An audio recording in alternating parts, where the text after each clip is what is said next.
মদ্যপান, ধূমপান ও মাদক সেবন স্বাস্থ্যের পক্ষে ক্ষতিকর। Beyond timeline presence Kumar is here. আমাদের আজকের নিবেদন কুমার ইজ হিয়ার সিরিজ থেকে মোহনপুর পর্ব 1। আমাদের চ্যানেলের পক্ষ থেকে তৈরি করা আপনাদের জন্য স্পেশাল, যার মধ্যে নানান ধরনের ভৌতিক ডিটেকটিভ গল্পের সমন্বয়ে তৈরি করা কুমার ইজ হিয়ার। আশা করব আপনারা সংস্কার মুক্ত হয়ে গল্পটাকে স্বচ্ছ মনে এবং আনন্দ সহকারে উপভোগ করবেন।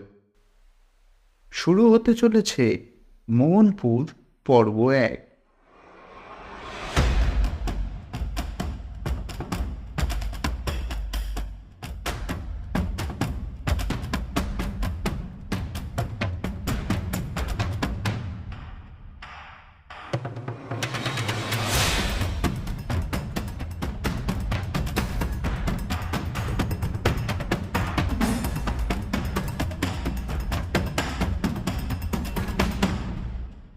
হিমাংশু, এরকম রহস্যময় ছবি তুমি বোধহয় আগে কখনো দেখোনি। না, ছবিতে চিত্রকর কী দেখাতে চায়? মনে হচ্ছে এখানে কাল্পনিক ছবি নয়। ছবিতে যে দৃশ্য রয়েছে, এই পৃথিবীর উপর একদিন সত্য সত্যই তার অভিনয় হয়ে গিয়েছে। তোমার অনুমান মিথ্যা নয়। ছবিখানি আঁকা হয়েছে একটি সত্য ঘটনাকে অবলম্বন করে। কি সে ঘটনা? সে এক ভয়ঙ্কর ঘটনা। এই ছবিতে ফুটেছে একটি বিয়োগান্ত নাটকের শেষ দৃশ্য। ওই যে তরুণী, ওর নাম লীলা। ওই যে যুবক, ওর নাম আনন্দমোহন সেন। কে ওরা? লীলার বাবার নাম চন্দ্রমোহন চৌধুরী, সেকালকার একজন সুবিখ্যাত মূর্তি চিত্রকর। আনন্দমোহন ছিল তারই কৃতী ছাত্র। এই ছবিখানা দেখলেই তার কলা নৈপুণ্যের পরিচয় পাবে, কারণ এখানে তারই আঁকা। এরা কেউ আজ বেঁচে নেই। এখন গল্পটা কি শুনি? আমার বাবা আনন্দমোহনের নিজের মুখ থেকে গল্পটি শুনে আমাকে বলেছিলেন। বাবাকে আনন্দমোহন খুব ভালোবাসতো, তাই মারা যাওয়ার সময় ছবিখানা তাকে উপহার দিয়ে গেছিলেন। কিন্তু গল্পটা কি? উফ, একটু ধৈর্য ধরো। এমন রোদে ধোয়া সকালে এরকম গল্প অস্বাভাবিক বলে মনে হবে। অলৌকিক জমে নিরালা রাতের ছায়। গল্পটি খালি ভয়ানক নয়, অলৌকিকও। শুনলেই বুঝবে আজ থেকে অন্তত 70 বছর আগেকার কথা। সে সময় ফটোগ্রাফ তোলবার কৌশল আবিষ্কৃত হয়েছে বটে, তবে বাংলাদেশে তার প্রভাব একরকম ছিল না বললেই চলে। কিন্তু মানুষের অহং জ্ঞান অল্প নয়। মৃত্যুর আগে সেই ইহলোকে নিজের স্থায়ী চিহ্ন কিছু কিছু রেখে যেতে চায়, এবং ধনীদের ভিতরেই এই স্বভাবের প্রকাশ পাওয়া যায় বেশি। বাংলাদেশের প্রাচীন ধনী পরিবারের বসত বাড়ির ভিতরে গেলেই দেখতে পাবে দেয়ালের চারিদিকে টাঙানো রয়েছে বড় বড় তৈলচিত্রের পর তৈলচিত্র। অধিকাংশ হচ্ছে পূর্বপুরুষদের ছবি। আজকের ধনী এবং নিধনরা সাধারণত ফটোগ্রাফের সাহায্যে নিজেদের নশ্বর চেহারাটা পৃথিবীতে বাঁচিয়ে রাখতে চায়, কিন্তু সেকালে ছিল কেবল তৈলচিত্রের চলন। ধনীরা নিজেদের নশ্বর দেহগুলোকে অবিনশ্বর করবার জন্যে বড় বড় চিত্রকরকে আহ্বান করতেন।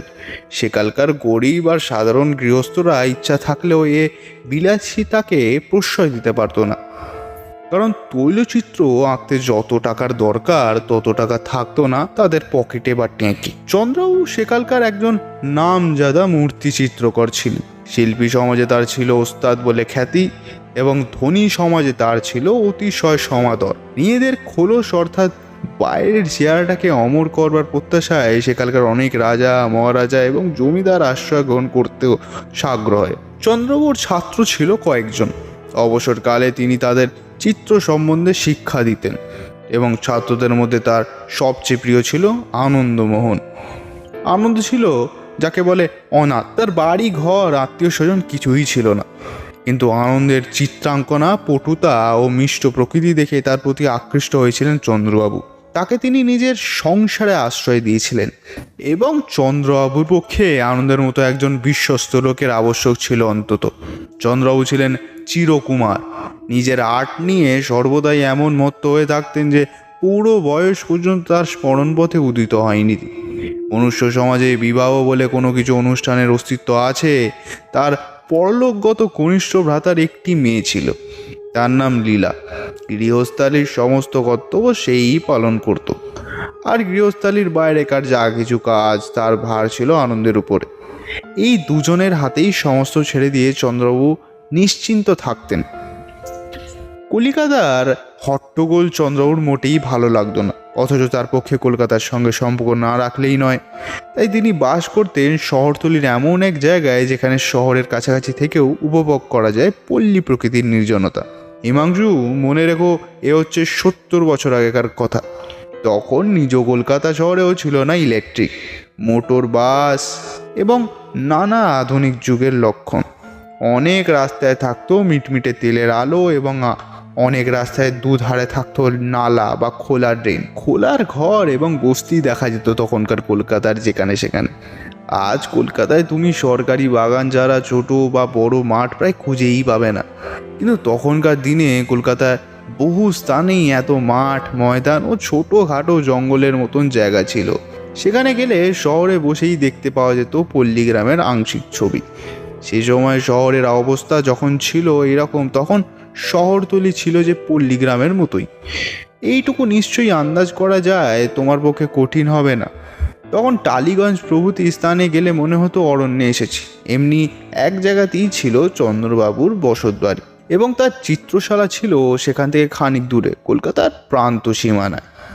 আসল গল্প শুরু করবার আগে এখানে আরেকটি কথা বলে রাখি। লীলার বয়স হয়েছিল 16-17। তখনকার দিনে এত বয়সের কুমারী কন্যার সংখ্যা ছিল খুবই অল্প, কিন্তু চন্দ্রবাবু ছিলেন ইংরেজি মেজাজের লোক। ব্রাহ্ম বা খ্রিস্টান না হলেও বিশ্বাস করতেন যে অল্প বয়সে মেয়ের বিয়ে দেওয়া উচিত নয়। কেবল পরমা সুন্দরী বললেও লীলার রূপের কথা ঠিকমতো বোঝানো যায় না। সে ছিল অদ্ভুত রূপসী, রং গরণ, মুখ চোখ ছিল এমন ধারা যে খুঁজলেও তার জোড়া মিলত না। তার উপরে লীলার প্রকৃতিও ছিল অধি মধুর, অধি নম্র। সুতরাং এমন একটি মেয়ের দিকে যে আনন্দ হবে আকৃষ্ট, এ হচ্ছে খুবই সহজ কথা। মনে মনে সে অদূর ভবিষ্যতে লীলাকে নিজের সহধর্মিণী রূপে কল্পনা করত। লীলাও বোধহয় এইটুকু বুঝতে পারত, যদি আনন্দ কোনোদিন মুখে প্রকাশ করেনি আপন মনের কথা। আনন্দ ও লীলা ছিল এক জাতেরই লোক, তবু আপাতত লীলার সঙ্গে যে তার বিবাহের প্রসঙ্গ, ওটাও অসম্ভব। এ সত্য আনন্দের অজানা ছিল না। সে হচ্ছে অনাথ, পরের আশ্রয়ে বাস করে। সে লীলাকে বিয়ে করতে চাইলেই চন্দ্রবাবু হয় খাপ্পা হয়ে উঠবেন, নয় হেসেই উড়িয়ে দেবেন। অমন অদ্ভুত প্রস্তাব। অতএব নিজেকে যথাসম্ভব তাড়াতাড়ি তৈরি করে তোলবার চেষ্টা করছিল আনন্দ। চন্দ্রবাবু নিজেই মত প্রকাশ করছেন তার শিক্ষা প্রায় সম্পূর্ণ হয়ে এসেছে। অল্প দিনের মধ্যেই স্বাধীনভাবেই সে চিত্র ব্যবসায় অবলম্বন করতে পারবে।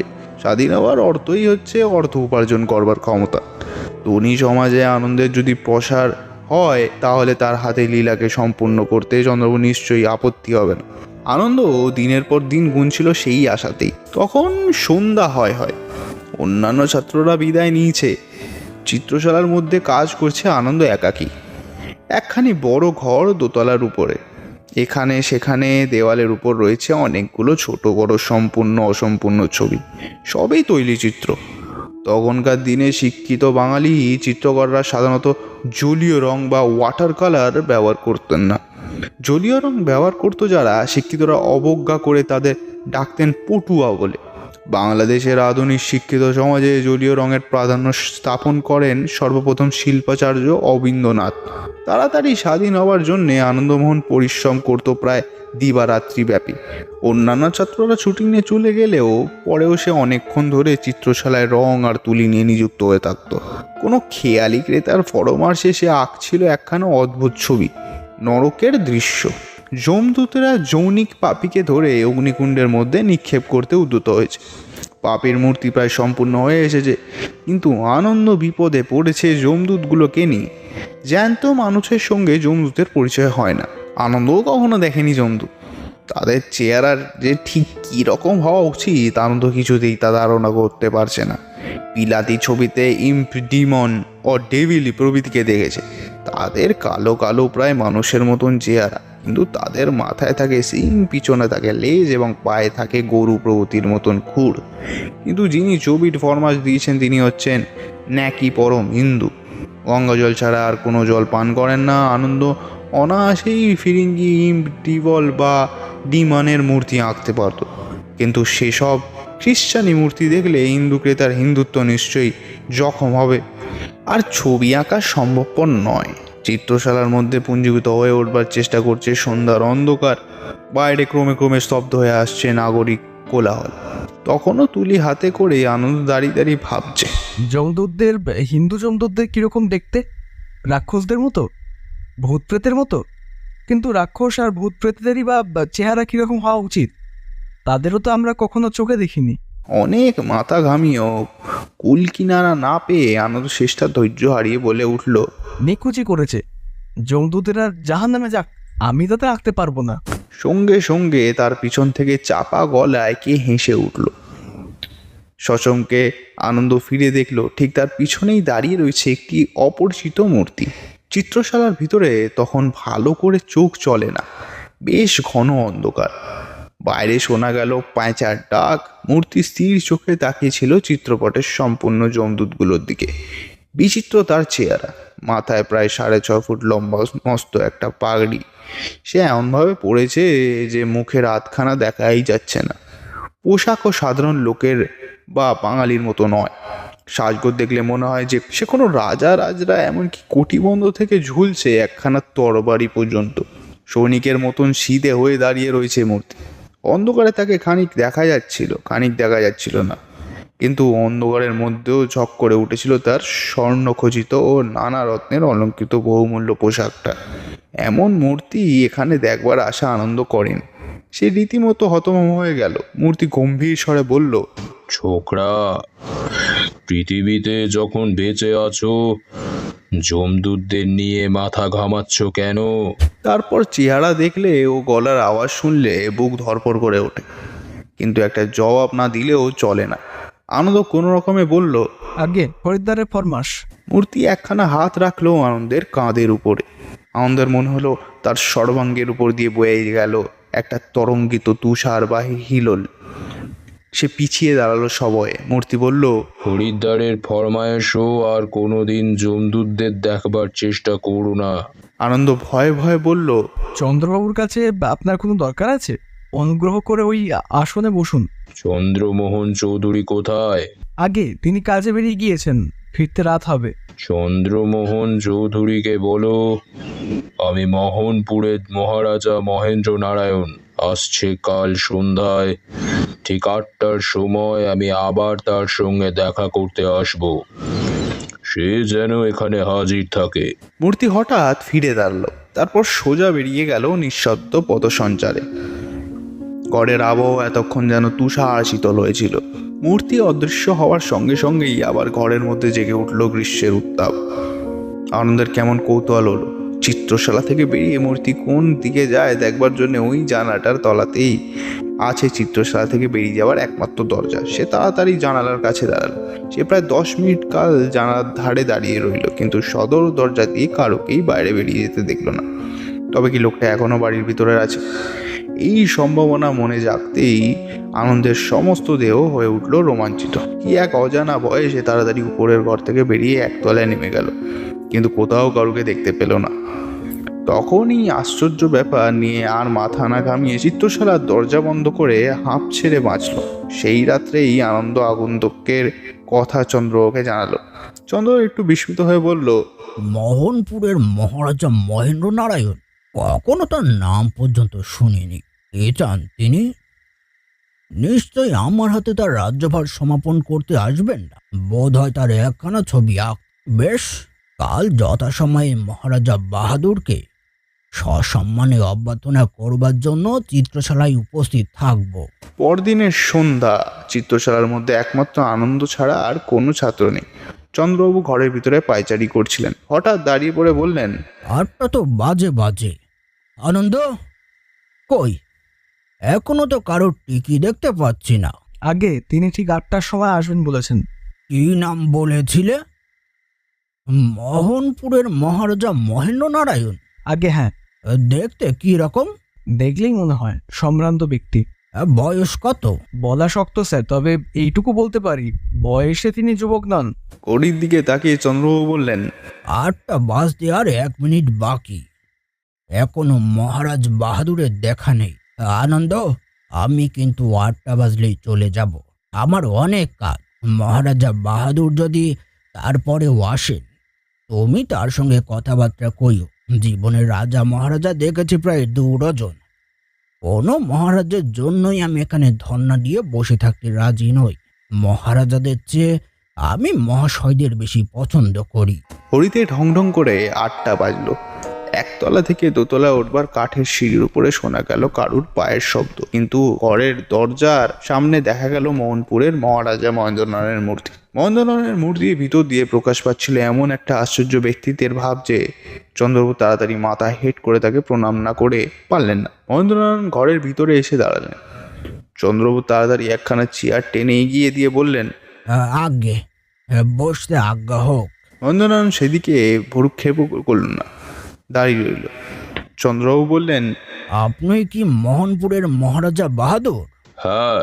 শুনলাম আমার সঙ্গে মহারাজা বাহাদুরের কোনো দরকার আছে। এই প্রশ্নের জবাব না দিয়ে মহেন্দ্রনারায়ণ হাত তুলে আনন্দকে দেখিয়ে বলল, তোমার ও লোকটি কি বিশ্বস্ত? আজ্ঞে হ্যাঁ, অত্যন্ত। পরিচ্ছদের ভিতর থেকে একটি ছোট্ট বাক্স বার করে মহেন্দ্রনারায়ণ বললেন, এই বাক্সটা নিয়ে ওকে কাছাকাছি কোনো জহুরির কাছে যেতে বলো। ও যাচাই করে আসুক এই বাক্সের ভিতরে যা আছে তার দাম কত। বাক্সটি নিয়ে আনন্দ বেরিয়ে গেল। জৌরির বাড়ি যেতে তার বেশিক্ষণ লাগলো না, পরিচিত জৌরি। আনন্দ বলল, বাক্সটা খুলে দেখুন। বাক্সের ভিতর ছিল নানা রকম রত্নখচিত অলংকার। জৌরির সবিস্ময়ে বলল, নন্দবাবু, এসব জড়োয়া গয়না কার? মোহনপুরের মহারাজার। আশ্চর্য, এরকম জড়োয়া গয়না একালেও কেউ ব্যবহার করে নাকি? গয়নাগুলো কি ভালো নয়? ভালো নয় বলেন কি? এমন চমৎকার গয়না আজকাল খুব দেখতে পায় না। এসব গয়নার চলন ছিল সেই নবাবী আমলে। ওর দাম বলতে পারেন? নিশ্চয়ই পারি। জৌরি গয়নাগুলো নিয়ে বেশ খানিকক্ষণ পরীক্ষার পর বলল, ভারী দামি গয়না দেখ। কত দাম হবে? 10 লক্ষ টাকার কম হবে না। শুনে আনন্দের মাথা ঘুরতে লাগলো। 10 লক্ষ টাকার ভার বহন করে এখানে এসেছে, অথচ সে কিছুই অনুভব করতে পারেনি। 10 লক্ষ টাকা এত হালকা। ওদিকে আনন্দ ঘর থেকে বেরিয়ে আসবার পরেই মহেন্দ্রনারায়ণ গম্ভীর স্বরে বললেন, শোনো চন্দ্রমোহন, এখানে আজ আমার মিনিট কয়েকের বেশি থাকবার উপায় নেই। কিছুদিন আগে কলকাতার এক রঙ্গালয়ে তোমার ভ্রাতুষ্পুত্রীকে আমি দেখেছিলুম। তাকে আমি বিবাহ করতে চাই। চন্দ্রবাবু সচকিত চোখে মহারাজার মুখের পানে তাকালেন। অদ্ভুত প্রস্তাব। মহারাজা অবিচলিত কণ্ঠে বললেন, তুমি অবাক হচ্ছ কেন? আমার চেয়ে ধনী পাত্র পাবার আশা করো নাকি? চন্দ্রবাবু তখনও জবাব দিতে পারলেন না। কেবল এই অদ্ভুত প্রস্তাব বা বিস্ময়ের জন্য নয়, আগন্তুককে দেখে তার বুকের ভিতর জাগ্রত হয়েছে এমন একটা অজ্ঞাত আতঙ্ক। সেখান থেকে তার পালিয়ে যাওয়ার ইচ্ছা হলো, কিন্তু কেবল ভদ্রতার খাতিরে সেই ইচ্ছা তিনি দমন করলেন। অনেক কষ্টে শেষটা তিনি বললেন, মহারাজ বাহাদুর, আপনার প্রস্তাব শুনে নিজেকে ভাগ্যবান মনে করছি, কিন্তু নীলা বালিকা নয়। তার মত না নিয়ে আপনাকে কেমন করে কথা দেব? মহারাজা বললেন, চন্দ্রমোহন, আমাকে ছলনা করবার চেষ্টা করো না। আমি জানি তুমি লীলার একমাত্র অভিভাবক। তোমার অনুরোধ কিছুতেই সে অমান্য করবে না। মহারাজা সামনের দিকে 2 পা এগিয়ে এলেন। চন্দ্র পিছিয়ে গেলেন। তার ভয় আরো বেড়ে উঠল। এই অদ্ভুত মূর্তির কাছে একলা থাকাও যেন বিপজ্জনক। তিনি মনে মনে প্রার্থনা করলেন, হে ভগবান, আনন্দকে অবিলম্বে আমার কাছে পাঠিয়ে দাও। মহারাজা অধীর কণ্ঠে বললেন, বলো বলো, তোমার মত কি? চন্দ্রবাবু আমতা আমতা করে বললেন। কিন্তু মহারাজ, আপনার জাতি? বাধা দিয়ে মহারাজা বললেন, আমার জাতি? তুমি কি জানো না রাজা রাজরারা সব জাতি বিবাহ করতে পারে? কিন্তু আর কোনো কিন্তু নয়। শোনো, সেই ছোকরা বাক্স নিয়ে ফিরে এলেই শুনবে তার ভিতরে আছে লক্ষ লক্ষ টাকার জড়োয়া গয়না। এ গয়না পাবে লীলাই। তার উপরে যৌতুক স্বরূপ আমি দেব আরো 10 লক্ষ টাকা। এরপরেও তোমার আপত্তি আছে? মহারাজা নিষ্ফল কনেত্রে চন্দ্রবাবুর মুখের দিকে তাকালেন। চন্দ্রবাবু মনে হলো সে জ্বলন্ত দৃষ্টি যেন তার সমস্ত ইচ্ছা শক্তির হরণ করে নিচ্ছে। তার মুখ দিয়ে ইচ্ছার বিরুদ্ধেও বেরিয়ে গেল, আমার কোনো আপত্তি নেই। এই সময় গয়নার বাক্স নিয়ে ফিরে এলো আনন্দ। তাকে দেখি চন্দ্রবাবু যেন মনের ভিতরে খানিকটা জোর পেলেন। ভাবলেন, আর একটু আগে ছোকরা যদি আসতো তাহলে আমি কথা দিতুম না। আনন্দ বলল। জহুরি বললে বাক্সের ভেতরে 10 লক্ষ টাকার গয়না আছে। মহারাজা বললেন। শুনলে? চন্দ্রবাবু নিজের মনকে এইভাবে প্রবোধ দিতে চাইলেন। মহারাজ দেখতেও সুপুরুষ নয়, বয়সেও নবীন নয়, কিন্তু নীলা হবে মহারানী, আর সম্পত্তি পাবে 20 লক্ষ টাকা। তার পক্ষে যেটা কল্পনাতীত। সুতরাং এমন বিবাহে সম্মতি দিলে আমার পক্ষে বিশেষ অন্যায় হবে না। প্রকাশে বললেন। কিন্তু মহারাজ, আমার একটা আর্জি আছে। বলো। বিবাহের আগে নীলার সঙ্গে আপনার পরিচয় করা উচিত। আজ আর সময় নেই। কাল ঠিক সন্ধে 8টার সময় তোমার বাড়িতে আমি যাব। আমার ঠিকানা জানেন? জানি। গয়নার বাক্সটা তোমার কাছেই রেখে গেলুম। একটা রসিদ দিই। চলে যেতে যেতে মহারাজা বললেন। কোনো দরকার নেই। আমাকে ঠকাতে পারে এমন কোনো মানুষকে আমি জানি না। চন্দ্রবাবু মনে হলো ঘরের ভিতর থেকে বেরিয়ে গেল যেন একটা অপার্থিব ছায়া। আনন্দের নিজের সন্দেহভাজনের জন্য আজও গিয়ে দাঁড়ালো জানালার ধারে। আজও মহারাজা বাহাদুরকে সদর দরজা দিয়ে বাইরে যেতে বেরোতে দেখল না। ব্যাপারটা বড়ই আশ্চর্য, বড়ই অদ্ভুত, বড়ই ভয়াবহ। কিন্তু মুখে সেই কিছুই প্রকাশ করলেন না। আর এই সব কথা নিয়ে আলোচনা করবার মতো মনের অবস্থাও ছিল না তার। সে বুঝল তার সুখের মেঘে আগুন লাগতে আর দেরি নেই। যাকে কেন্দ্র করে তার ভবিষ্যতের সমস্ত আশা আকাঙ্ক্ষা বিকশিত হয়ে উঠেছিল, এবারে সেই দেবীকে বিসর্জন দিতে হবে অশ্রু জলে। তবে সে স্বার্থপর হতে চায় না। লীলা যদি সুখী হয়, হোক হোক সে মোহনপুরের মহারানী। আজ এতটাই।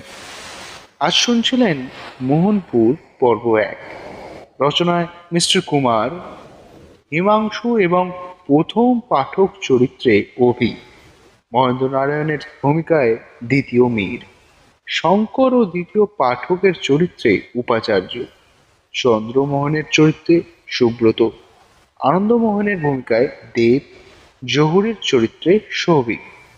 গল্পের সূত্রধর এবং গল্পের চিত্র গঠনে উপাচার্য, সঙ্গীত এবং ধ্বনি পরিকল্পনায় ইউটিউব লাইব্রেরি।